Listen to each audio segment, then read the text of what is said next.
We're delighted to say that live in the studio tonight is Chantel McGregor, who hails from many, many miles north, but we don't hold that against you because you've got connections in Windsor, which is as close as we want. Welcome to the show. It's good to see you. Oh, thank you very much. Is it from Bradford? I am, yeah. The cold north. Is it that cold? It's a couple of degrees colder. It's a lot nicer down here. Was it difficult? Because often we have lots of people coming in who are just being tremendously successful at what they do in music. But the ones who I feel who are starting out in London, I always feel have a slightly unfair advantage. Do you feel that or not? Not particularly, no. I know that sounds really daft because, there's the whole thing of all the industries in London. But for me, it's like the industry's anywhere you want it to be. If you want something to happen, you make it happen wherever you're based. It's just how you perceive it and how you push it. And you did, because, at the age of 8, you were apparently the youngest person in the country to pass a rock school exam. What is a rock school exam? Oh, it's like the School of Rock. No, it's wow, not kidding. Gosh. We'd all be going. It would be very cool if it was. No, it's sort of like, it's exams, so it's a bit of sight reading, a bit of, playing, improvising, that sort of thing, and learning some pieces and boring scales and things like that. Well, I was going to say, because, I had 3 failed attempts at musical instruments. I failed the piano. Well, I didn't fail. I got up to grade 3. I took the violin for a time and then eventually gave that up, and then the drums a bit later, and that all finished too. But what I do remember was I had no time and I had no attention span for the detail. And it's that detail that I imagine that you were probably pushing through and continuing with at that age. Not really. Oh, right, but you passed. You did successfully. I did. I was one of these annoying people, I think, that kind of just does a bit and dabbles a bit and it kind of goes okay. Oh gosh, okay, yes, that is annoying. Sorry. No, that's okay. Yeah. But I'm afraid to say for listeners who find that annoying, that it didn't end there, because when you went to Leeds, you were the first or the only student ever to get a totally 100% pass. Yeah, I became a bit obsessive and a bit of a geek while I was there. I was so neurotic about getting 100%. It was just like, my essays were about 10,000 words when they should have been about 1. It was insane. They were clearly very forgiving about the whole thing. Yeah. In terms of your work, clearly you're studious, but also you have to be a performer as well. Yeah. Do you find it easy to go between the two? For me, yeah. I love doing both. I love doing the degree and all that sort of thing and the academic side and understanding the ins and outs of music and the industry. But for me, getting on stage or in a studio and just performing, that's what I thrive on. You're going to be at the 100 Club on the 15th of June, which isn't very many days away. So we're going to give details about how people can find out about that particular gig. You've also, your debut album was Like No Other, and you're going to do us a couple of live tracks tonight. Are they from the album or something else? I'm going to do one from it, and I might do 2 from it. You see, this is wonderful, because when it's just you can decide. Oh, yeah. It's totally in your gift. I do that with the band as well. I'm just like, I fancy playing this now. Let's do it. What are you going to do first? This first one's called I'm No Good For You. Okay, take it away. Live on BBC London 94.9, Chantel McGregor.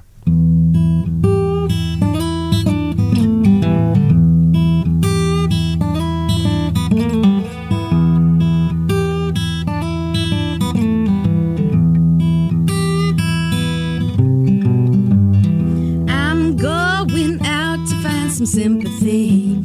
I'm going out to find what's left for me. I'm going out to find a remedy. I'm going out, get me some energy. What do you want from me? See right through you watching me.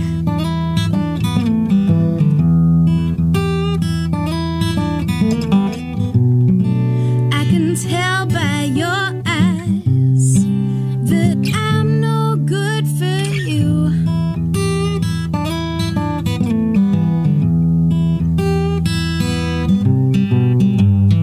I'll cast my net and then I'll reel you in. I'll cast my spell until I'm gonna win. I'll glamour you with my perfect lies. I won't give up until I get my prize.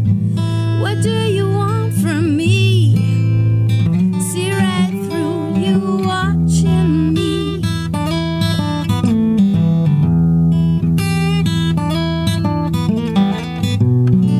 I can tell by your eyes that I'm no good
away. I'm checking out, there's nothing left to say.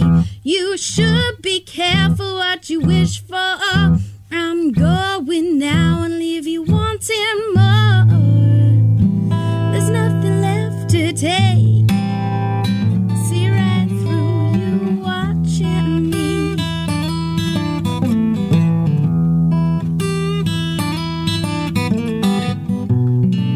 I can tell by your eyes that I'm no good for you. Good for you.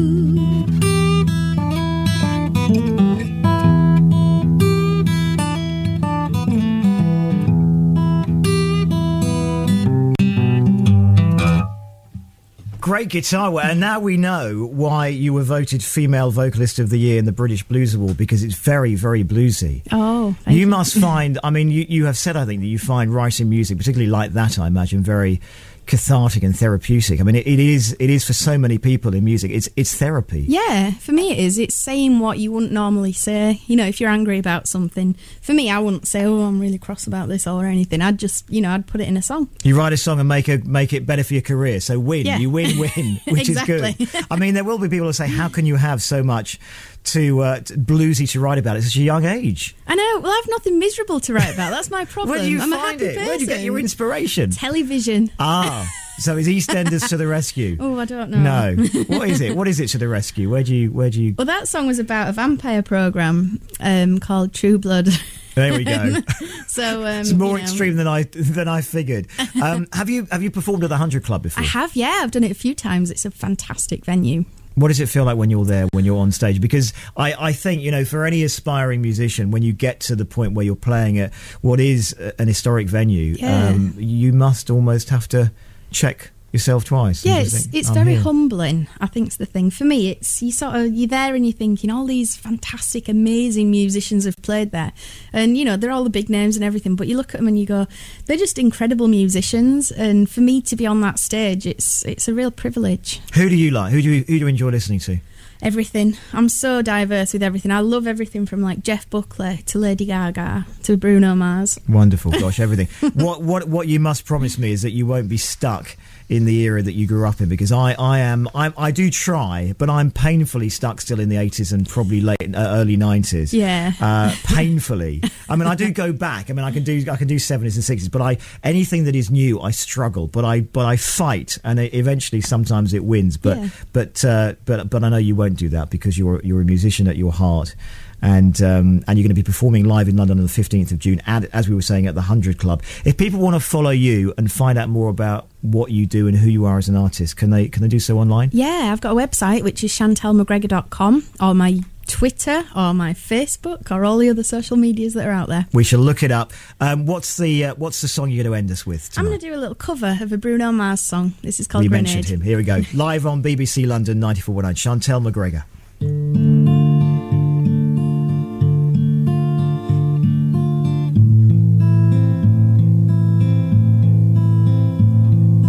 Easy come, easy go, that's just how we live. Oh, take it all, but we never give. Should've known you was trouble from the first kiss. Had your eyes wide open, why were they open? Gave you all I had and you tossed it in the trash. You tossed it in the trash, yes you did. To give me all your love is all I ever ask, 'cause what you don't understand is I'd catch a grenade for you, throw my head on a blade for you, I'd jump in front of a train for you, I'd do anything for you.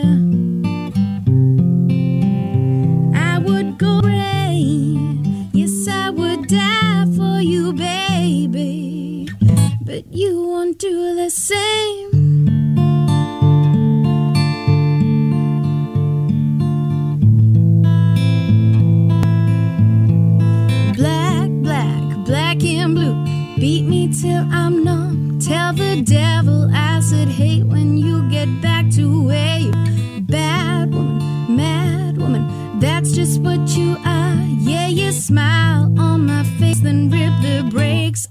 my car.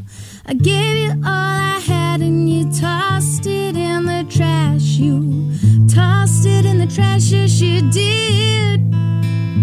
To give me all your love is all I ever ask, 'cause what you don't understand is I'd catch a grenade for you, throw my head on the blade for you, I'd jump in front of a train for you.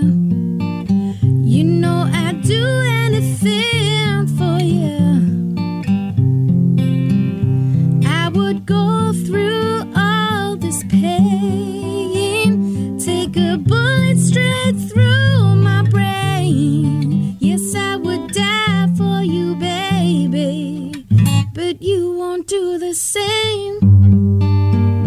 If my body was on fire, ooh, you'd watch me burn down in flames.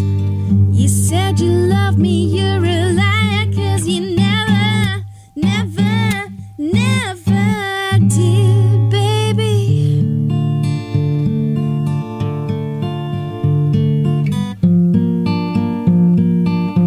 And I'd still catch a grenade for you, throw my head on a blade for you, I'd jump in front for you. I would go through all this pain, take a bullet straight through my brain. Yes, I would die for you, baby, but you won't do the same. You wouldn't do the same. You wouldn't do the same. Oh, you never do the same. Oh, no, no, no. Oh. Fantastic. Chantel McGregor. Just a couple of thoughts coming through from our listeners. This is Brian who emails through, and they're tough to please, as you know. Chantel sounds great. This is from Andrew, who says, Simon, could you ask Chantel who she would most like to duet with? Oh, wow. Probably Lady Gaga. I know that sounds completely insane. No, I couldn't wait to see it. You could share clothes. I could imagine you coming out on stage in some not in a raw meat meat. Dress. No, that needs to go on a barbecue. It probably does. Listen, just a reminder, you're going to be at the 100 Club on the 15th of June. If people want to follow you, they can online and also on Facebook. Chantel McGregor is who to look for. Thank you very much, Steve, for coming. It's great to have you live on BBC London 94.9. Thank you. BBC London 94.9 at the weekend. Tell us what was on the menu. I was hoping you wouldn't ask me that.